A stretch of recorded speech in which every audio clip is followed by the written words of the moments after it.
जोड़ के देखा जाए तो 35 से ज्यादा सीटों पर महाराष्ट्र विकास आघाड़ी का वोट ज्यादा मिला। अब विधानसभा के चुनाव में क्या होगा ये देखने वाली बात होगी।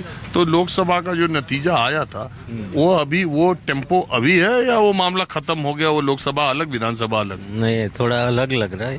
हाँ, अलग लग रहा है अभी, विधानसभा का और लोकसभा का थोड़ा अलग अलग लग रहा है। और वकील साहब आपका क्या हाल चाल है? बढ़िया है सर, बढ़िया हालचाल। 100 रुपए का स्टाम्प पेपर 500 हो गया, 100 का बंद हो गया उधर।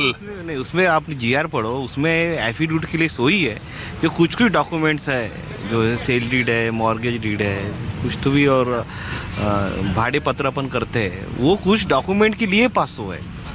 सिर्फ जनरल एफिडेविट जो करना है किसी लोगों को, सिर्फ किसी को शपथ पत्र देना है, एफिडेविट है, उसके लिए सोई है सर। आप जीआर पढ़ो, उसमें आपको गूगल पे जाओ, नहीं, ये रेंट एग्रीमेंट, प्रॉपर्टी, ये सब में तो 500 हो गया ना? वो सब में 500 हुआ, लेकिन जनरल जो एफिडेविट जनरल वो एफिडेविट जो लगाते हैं कि वो अभी है, वो सोई है। और सर गवर्नमेंट की रेवेन्यू भी बढ़नी चाहिए थोड़ा सा, वो भी पार्ट है। और लाड़की बहना योजना देंगे तो कहीं से तो लेंगे। नहीं, वो सर लाड़की बहन का ऐसा है कि वह अभी महाविकास जो आघाड़ी है उन्होंने भी प्रॉमिस किया है कि वो तो 3,000 देंगे, वो तो प्रॉमिस किया है। यही का खेल ही चल रहा है, खाली पैसा ऐसा गिरने वाला है कि वह 3,000 वो देंगे, लेकिन अभी तो महायुति ने 1,500 देना चालू किया है, और 2-4 महीने के अकाउंट में भी महीने का अमाउंट भी लेडीज़ के खाते में जमा हुए। तो लेडीज़ का ज़्यादा जो वोट है वो महायुति को सर ज़्यादा फेवर करेंगे, ऐसा लगता है मुझे, ये लाड़की बहन, क्योंकि इन्होंने 3,000 का प्रॉमिस किया है, महाविकास आघाड़ी ने इन्होंने दिए हैं वो। तो आपको लगता है ये जो चुनाव लोकसभा का हारी महायुति, उसके बाद से ही ये योजना शुरू करके उसने विधानसभा चुनाव में कुछ लड़ाई में आई इससे?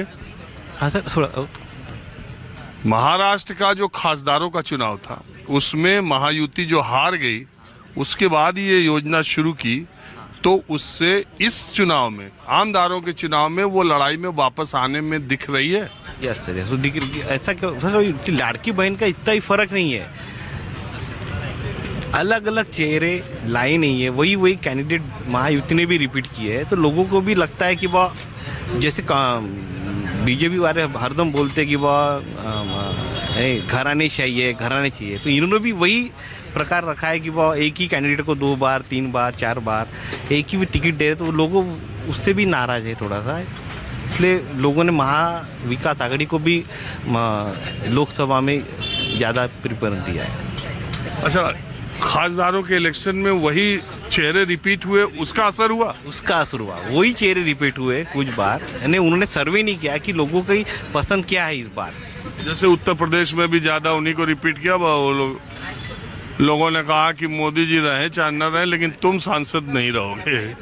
यही बात है सर, यही बात। और विधानसभा में जो अभी हो रहा सर, विधानसभा में वर्धा का जो देखा जाए तो शेखर शेंडे साहब की बहुत बार चांस मिल चुका है, अभी वो जोर से उतरे मैदान में, और ये भी कैंडिडेट रिपीट ही है, महायुति का भी रिपीट से कैंडिडेट्स है, और महाविकास जो आघाड़ी है उनके भी रिपीट ही कैंडिडेट है।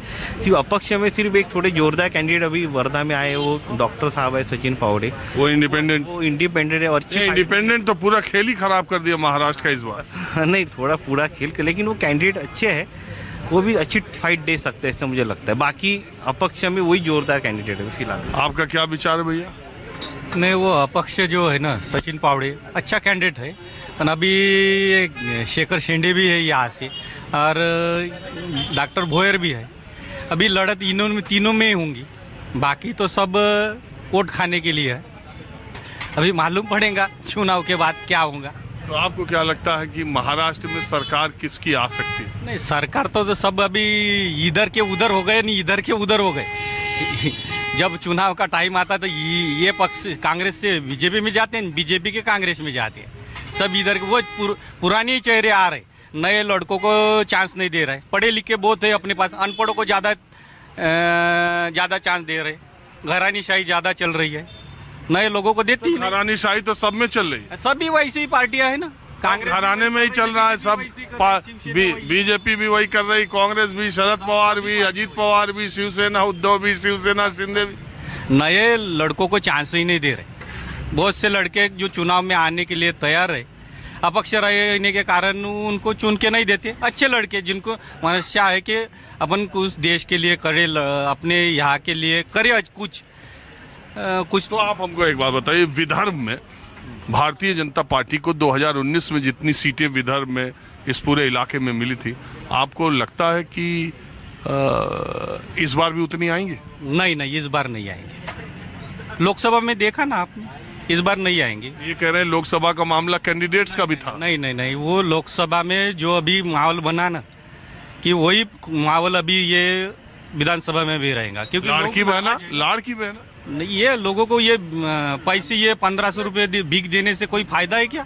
उनके जो बहनों को और उनके लड़कों को चॉकलेट दे रही है। रोजगार ही नहीं है, लड़कों को रोजगार नहीं, इसीलिए रोजगार नहीं तो लड़कियां नहीं मिल रही, उनकी शादियां नहीं हो रही ना। फिर उनके ये बोल रहे हैं कि हम 3 भाई है, बहनों को पैसे देंगे 1500 में क्या हो रहा है? ये तेल पर पैसे बढ़ गए, 39 रुपये बढ़ गए। काश्तकारों को सोयाबीन को भाव नहीं, खेती के माल जो भी है, जो भी पेस्टिसाइड है, खत है, उस पर भाव बढ़ गए सब। वो भाव कम करो ना। शिक्षण खाते में जो लड़कों को पढ़ाई के लिए वो खाता, पेन पर भी टैक्स लग रहा है। बाहर देशों में पेन पर जो पढ़ाई लिखाई पर जो खर्च होता है वो 0 है। जो सरकार उन पर जो GST लगा रही वो नहीं है। अपने देश में सब पर पेट्रोल से लेके सब, तुम कुछ भी लो। आपका क्या विचार है ये जो बोल रहे हैं इस पर? बिल्कुल सही बात है उनकी वाली। जनता जानती है, 10 साल में जनता ने भुगत लिया है, जनता को कितनी परेशानी हुई। अरे आम आदमी के बारे में सोचो, जो बंडी पे है, जो रिक्शा चला रहे, जो हाथ बंडी चला रहे, अरे उनके बारे में सोचो ना। तुम अपने लेवल का डिसीजन दे रहे हो, इसमें कोई मतलब है क्या? महंगाई कितनी बढ़ गई है, हर फील्ड के अंदर महंगाई बढ़ गई है, हर फील्ड के अंदर। रोजगार नहीं है, कामगारों को काम नहीं है, एजुकेशन की जो पोजीशन है वो खराब है, बच्चे ढंग से पढ़ रहे नहीं है, स्कूलों में फीस बढ़ा दी है। ये तमाम बातें इन लोगों ने देखना चाहिए ना। हमने 10 साल का अनुभव लिया है इनका वाला। इन्होंने 10 साल में क्या किया? 6 साल से वो पुलिया वैसी पड़ा हुआ है, टूटा हुआ। किसी आमदार ने, किसी खासदार ने बनाया नहीं, उसकी कोई आवाज़ उठाने को ही तैयार नहीं। क्या करेंगे? सिर्फ ऊपरी बातें बताते, सब नया, बिल्कुल नया चमकीला बताते और वोट मांगने। 5 साल बीजेपी की